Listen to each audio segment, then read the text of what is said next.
한 영화에 나오는 이 장면이기도 하죠. 또 다른 사진을 보여주시겠습니까? 이 최근 NFL이라고 하죠. 미국 프로 풋볼 협회는 경기에 앞서서 진행되는 이 국민의례에서 선수들의 기립을 강제하지 않겠다라고 하는 이 결정을 최근 발표했는데요. 이 트럼프 미국 대통령은 이에 즉각적으로 이렇게 반응했다고 합니다. 이러한 행위는 위대한 조국에 대한 완전한 무례다, total disrespect다 라고 반응을 했다고 합니다. 강한 불만을 터뜨렸죠. 이처럼 이 대중적 스포츠에서의 이 행위가 정치적 논란이 된 것은 지난해 이 샌프란시스코, 우리가 살고 있는 바로 이 지역이죠. 49ers의 이 쿼터백인 콜린 캐퍼닉이라는 선수가 이 경찰의 흑인 과잉 진압에 항의하기 위해서 경기 전 국가가 울려 퍼질 때 기립하지 않고 무릎을 꿇은 그 사건에서부터 시작되었다고 합니다. 이 당시 캐퍼닉은 흑인을 비롯해서 소수 인종을 억압하는 국가의 모습이 결코 자랑스러운 것이 되지 않는다라고 하는 것을 보여주기 위해 그러한 행위를 했다고 합니다. 그런데 논란의 불을 지핀 것은 사실 다름 아닌 미국 대통령인 트럼프 대통령의 발언이었습니다.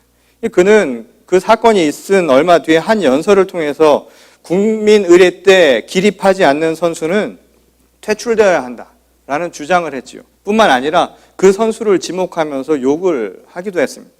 그러자 오히려 무릎 꿇기가 반 트럼프 시위로 확산되면서 수백 명의 선수들이 동참하는 그런 상황이 벌어지게 된 것이었습니다. 이 논란이 가중되자 트럼프는 강력한 제재안을 축구협회에 내놓죠. 비영리 단체인 협회에 일종의 세금을 부과하겠다라는 일종의 으름장이었습니다. 결국 지난 10월 11일 협회는 대통령의 요구에 무릎을 꿇고 선수들이 국민의례 때 기립해야 한다, 일어서야 한다라고 하는 결정을 내립니다. 그러자 선수들은 무릎 꿇는 것을 금지할 경우 또 다른 방법을 찾아서 계속해서 항의할 것이다 라고 주장을 하죠. 여론도 표현의 자유를 존중해야 할 뿐만 아니라 더 중요한 것은 제재에 앞서서 이런 사태가 왜 벌어지게 되었는가, 그 근본적인 원인을 정치권에서 더 관심을 가져야 할 것이라며 오히려 선수들의 행동에 힘을 실어주게 되었습니다. 그 결과 지난 수요일이죠. 10월 18일 협회는 다시 일주일 만에 결정을 번복해서 선수들의 의사를 존중하는 방향으로 의견을 모았다. 무릎을 꿇어도 좋다라고 하는 발표를 하게 된 것이었습니다. 저는 이 뉴스 보도를 통해서 소식을 접하며 처음 이 사건의 발단이 된 당사자이죠. 캐퍼닉의 이야기가 떠올랐습니다. 자신이 무릎 꿇어야 할 대상은 차별과 편견에 대해서 무조건적인 순종을 강압적으로 요구하는 국가가 아니라 사실은 그 차별과 부당한 대우를 받고 있는 바로 그 사람들이 되어야 한다는 것이죠. 우리가 고개를 숙여야 할, 미안해야 할 대상은 바로 거기에 있다는 겁니다. 단지 국가를 상징하는 애국가와 같은 노래나 깃발과 같은 국기에 대한 예의를 표현하는 것, 그것이 진정한 애국이 아니라 국가는 그 국가에 소속되어 있는 국민의 안녕과 복지를 위해서 제 역할을 다하고 있는가, 바로 그것을 함께 고민하는 것, 이게 더 중요한 문제라는 겁니다. 왜냐하면 국가는 국민의 주권으로부터 나오고 국가는 바로 국민이기 때문입니다. 국가의 가장 근본적인 상징은 노래나 깃발이 아니라 바로 그 국가에 소속되어 있는 생명체인, 그리고 그 국가를 만들고 있고 구성하고 있는 바로 그 사람들, 그 자체가 되어야 하기 때문이라는 것이죠.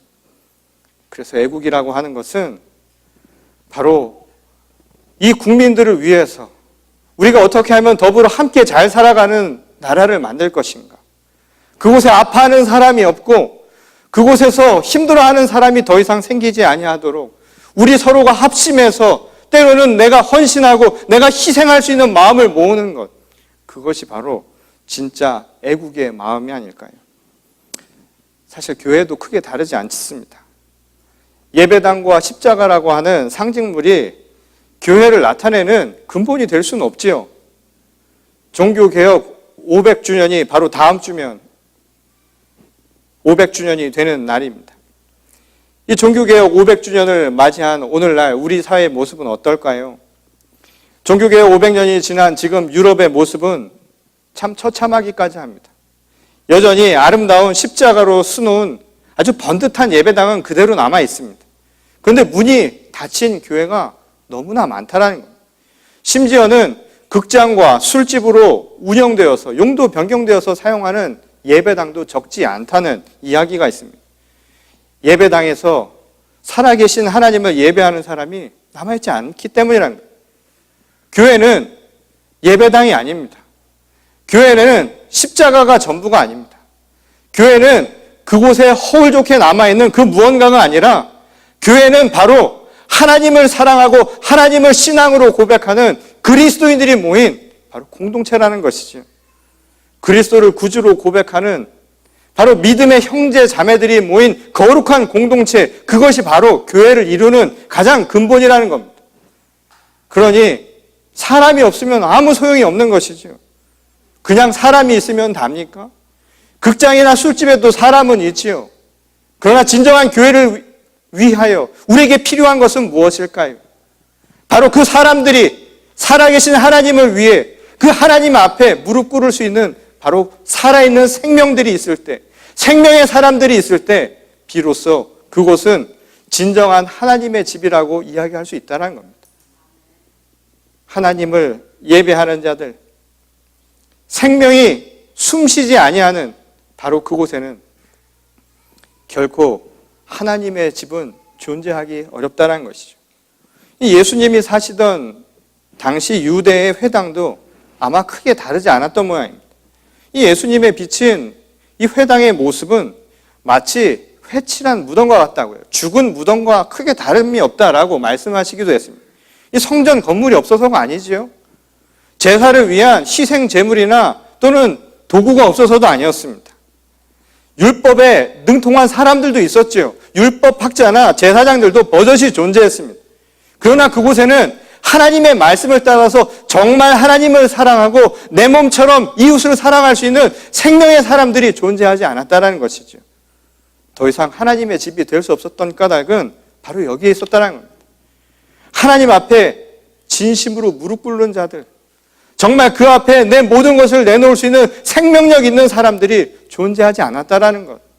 바로 그것이 죽은 무덤과 같은 모습에 지나지 않는다라고 예수님께서 말씀하셨던 까닭이었다는 겁니다.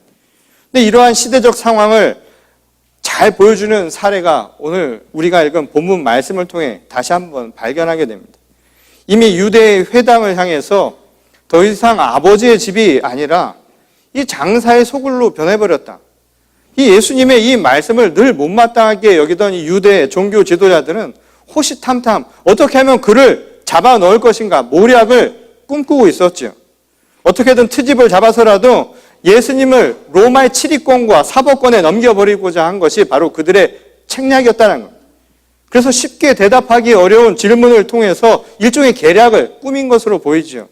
바로 로마에 바쳐야 하는 세금에 관련된 질문이 그 내용이었습니다.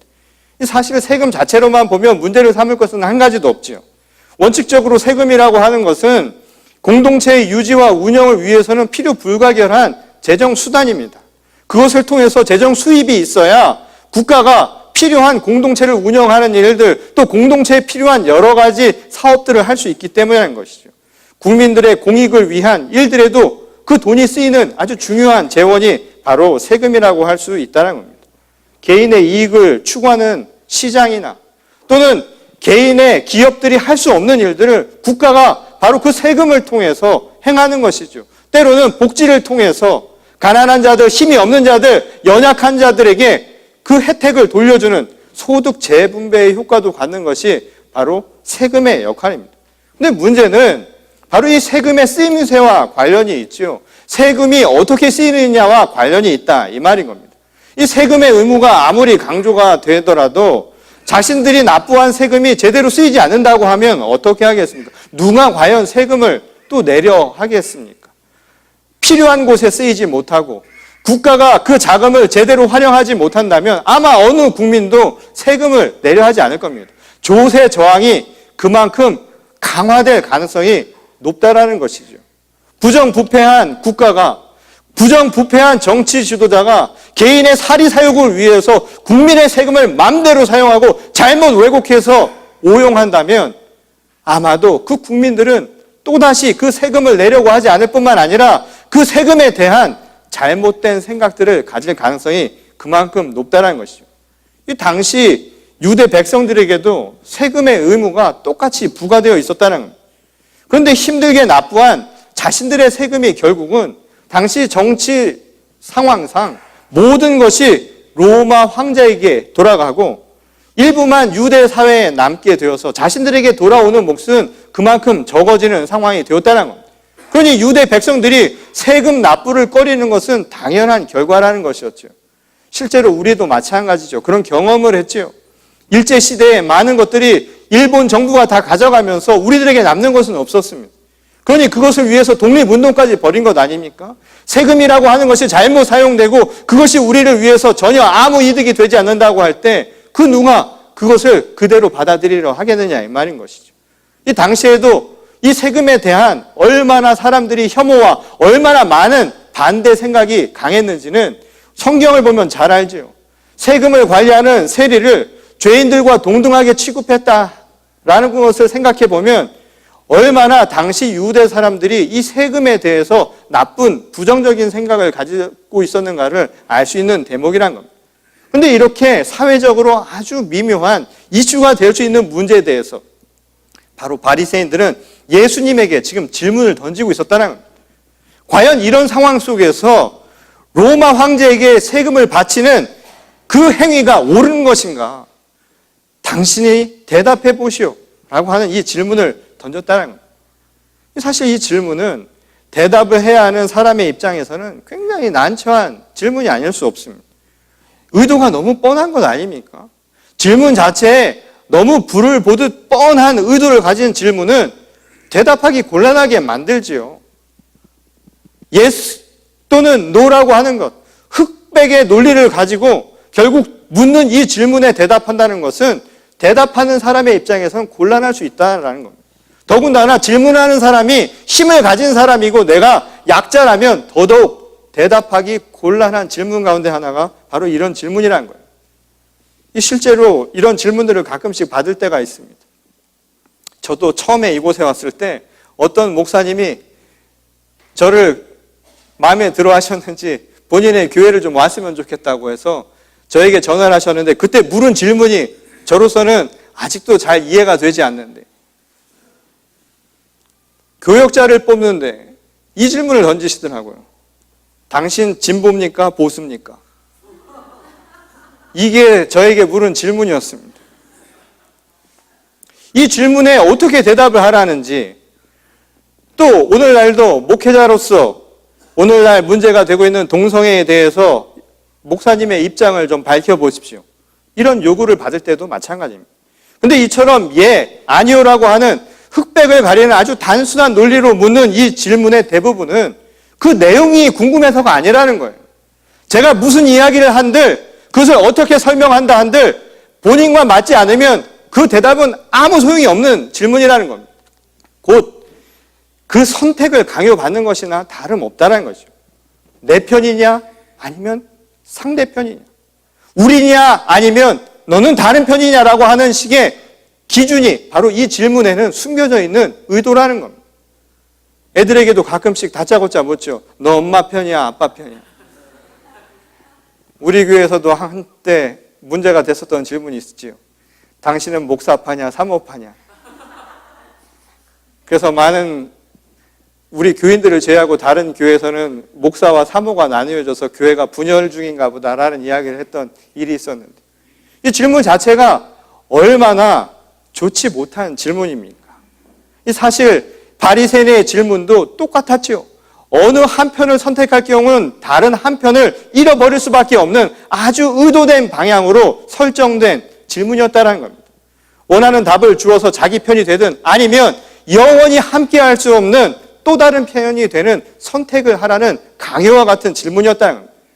예컨대 세금을 내라 하면 당시 예수님을 따르던 대다수의 사람들은 바로 가난한 민중들, 가난한 백성들이었습니다. 그들의 원성을 받을 것은 뻔한 일이었던 것이었고, 반대로 예수께서 세금을 내지 마라 하면 그것은 로마의 정책에 반대하는 일이 되고 마는 것이었죠. 이 당시 실제로 로마는 종교에 대해서 매우 관용적이었습니다.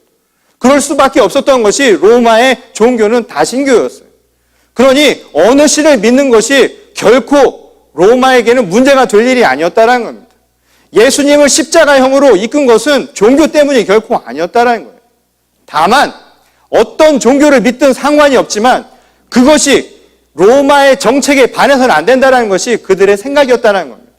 예수님을 십자가에 못 박은 것도 결국은 그 십자가 형틀은 정치범이었지요. 곧 그들의 정책, 그들의 방향과 반대하는 일종의 반대 세력, 저항 세력들을 정치범으로 몰고 가는 것이었다는 겁니다.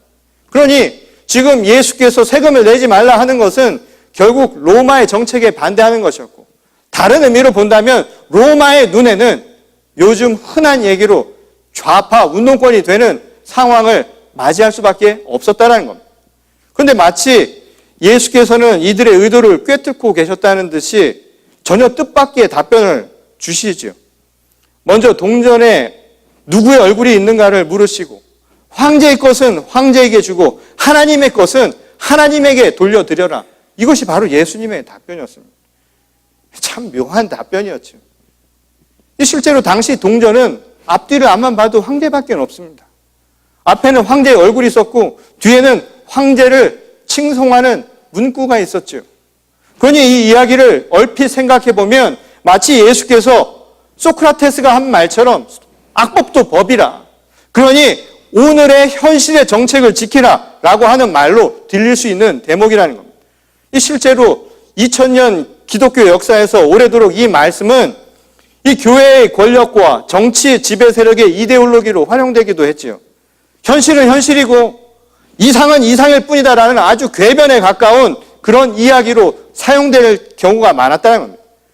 이 세상의 권력자들이 수많은 백성들의 노동을 착취하고요, 그들의 삶을 유린해 가면서 부당하게 세금을 걷어들여도 전혀 죄의식을 갖지 않도록 만드는 일종의 정당성을 제공해주는 말씀으로 둔갑해버렸다 이 말인 겁니다. 황제의 것은 황제에게 주라고, 동전은 분명히 황제의 것이니 다 줘버리라, 세금은 당연히 내야 한다라는 식으로 해석한 결과가 바로 그런 모습을 낳았다는 겁니다.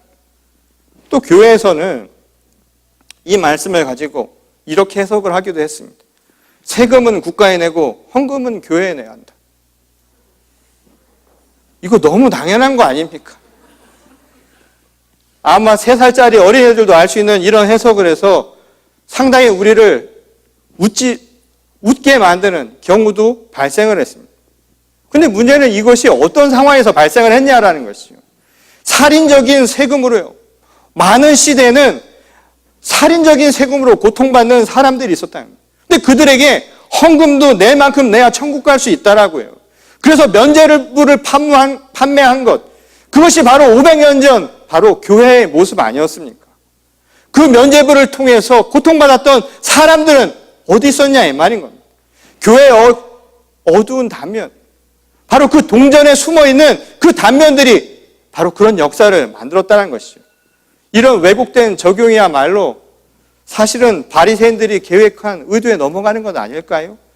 결국 그들이 뜻한 바, 그들의 계략에 무릎 꿇게 만드는 결과가 아니었냐 이 말인 것이죠.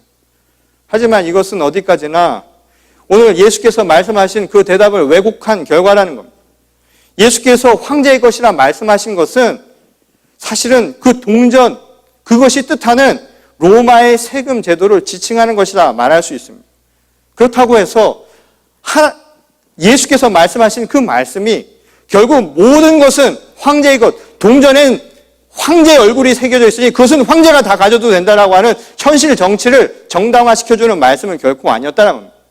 그렇다고 불공정한 세금 제도까지도 무조건 따라야 한다는 뜻으로 하신 말씀이 결코 아니었다는 겁니다. 이 황제의 얼굴이 새겨진 동전은 국가의 정책으로, 다시 말해서 국가의 정책에 따라서 세금으로 내야 하는 것은 옳은 일입니다. 맞는 일입니다. 그런데 동전에 또 다른 면이 있다는 겁니다. 우리가 보기에 우리의 눈에는 황제의 얼굴밖에 보이지 않지만 예수께서 말씀하신 또 다른 이면에는 또 다른 얼굴이 있다는 것이죠. 그것은 다른 것이 아니라 바로 하나님의 형상을 닮은 바로 사람이 있다는 겁니다. 이 동전은 주저한 화폐의 수단에 지나지 않죠. 근데 중요한 것은 동전을 주고받는 사람들입니다. 동전의 이면에는 바로 그 사람들이 있다는 것이죠. 지금 황제의 것은 황제에게 주라고 하는 것, 동전에 대한 세금은 지켜야 할 것이라고 예수님이 말씀을 합니다. 근데 더 중요한 것은 그것은 수단에 지나지 않습니다. 그것은 바로 사람을 위해 존재하는 겁니다. 동전이 사람을 위해 존재하는 것이 아니라 사람을 위해 동전이 존재하는 것입니다. 그러니 또 다른 얼굴은 바로 하나님의 것이지요. 바로 하나님의 형상을 닮은 사람의 것이어야 한다는 겁니다. 세금은 필요한 정책이자 공동체를 움직이는 수단이니 인정되어야 한다는 겁니다. 그러나 그 세금 제도의 핵심은 사람이 우선이라는 겁니다. 돈 자체가 목적이 되어서는 결코 안 된다는 것이죠. 하나님이 지으신 그 생명을 위해서 돈도 활용되어야 한다는 겁니다. 지금 황제의 것은 황제라고 이야기하는 것, 돈, 세금은 그럴 수 있습니다. 그러나 그것의 또 다른 진면목은, 또 다른 얼굴은 바로 사람입니다. 그 사람은 하나님이 만드신 생명입니다. 모든 것은 하나님의 뜻에 합당하게 쓰여져야 합니다. 하나님의 생명이 우선인 겁니다. 하나님께 드려야 할 것은 바로 그것입니다. 돈이요, 좋지요. 돈으로 때로는 사람을 살리기도 하지요. 그것은 수단이기 때문에 그렇습니다. 그러나 돈이 목적인 적이 없습니다. 돈은 인간이 만들어낸 화폐 수단에 지나지 않습니다. 교환 수단에 지나지 않습니다. 물론 돈의 가치, 세금의 중요한 목적, 이것에 대해서 우리가 인정해야 합니다. 그러나 그 이전에 먼저 생각해야 할 것이 있습니다. 그것이 쓰여지는 곳이 생명을 위한 일인가? 그리고 그 생명을 만드신 분이 누구인가? 먼저 생각하라, 이 말씀인 것이죠. 그리고 우리에게 이야기하는 것입니다. 우리가 무릎 꿇어야 할 것은 현실의 힘도 아니고 현실의 돈도 아닙니다. 우리가 무릎 꿇어야 할 것은 바로 하나님의 것입니다. 바로 하나님 앞에 무릎 꿇는 것. 그리고 그 하나님의 형상을 닮은 그 사람 앞에 우리가 먼저 무릎 꿇을 수 있는 것. 그것이 바로 오늘 우리 시대가 회복해야 할, 우리 시대가 되찾아야 할 모습이라는 것. 국가에 대한 애국심도요, 의례에 대한 냉정이 아닙니다. 바로 국민을 위해 무릎 꿇을 수 있어야 합니다. 잘못된 것이 있다면 잘못됐다라고 사죄할 수 있어야 합니다. 국민들이 고통받는다면 그것이 아무리 우리에게 국익이 되고 그것이 아무리 돈이 된다 할지라도 다시 생각해 볼 수 있는 눈을 가지고 있어야 하고 그런 마음을 가져야 하고 그렇게 우리가 합심할 수 있어야 합니다. 그것이 바로 국가의 모습이고 그것이 바로 오늘날 국민의 도리 아닐까요? 오늘 신앙도 마찬가지입니다. 교회의 겉껍데기와 같은 모습이 아니라 하나님이 지으신 생명이 주인이 되어야 합니다. 오늘 이곳에 그리스도 예수의 말씀이 살아 숨쉬는 것, 그것은 다른 것이 아니라 하나님의 형상을 닮은 우리가 바로 우리 자신들이 서로를 위해 함께 노력하고 서로를 위해 함께 무릎 꿇을 수 있을 때 비로소 교회도 살아 숨쉬는 하나님의 집이 될 수 있다는 겁니다. 이제 다음 주면 종교개혁 500주년을 맞이합니다. 종교개혁 500주년을 맞이한 오늘 이 시대의 교회의 모습은 무엇일까요? 500년 전 국가와 교회는 생명을 짓밟고 생명을 유린하고 돈과 명예와 권력에 무릎을 꿇어서 결국 하나님의 역사를 통하여 교회가 변화가 되었습니다. 이제 500년이 지났습니다. 오늘날 국가도 많은 변화를 가졌고 그리고 민주적인 의사 절차와 그리고 민주적인 정부들이 곳곳에 자리를 잡고 있습니다. 교회도 예전과는 많이 다르게 평신도들의 생각과 또한 평신도들의 의견들이 신장이 되어서 예전과는 비교할 수 없는 모습들로 지금 변해가고 있지요. 겉모습은 그렇습니다.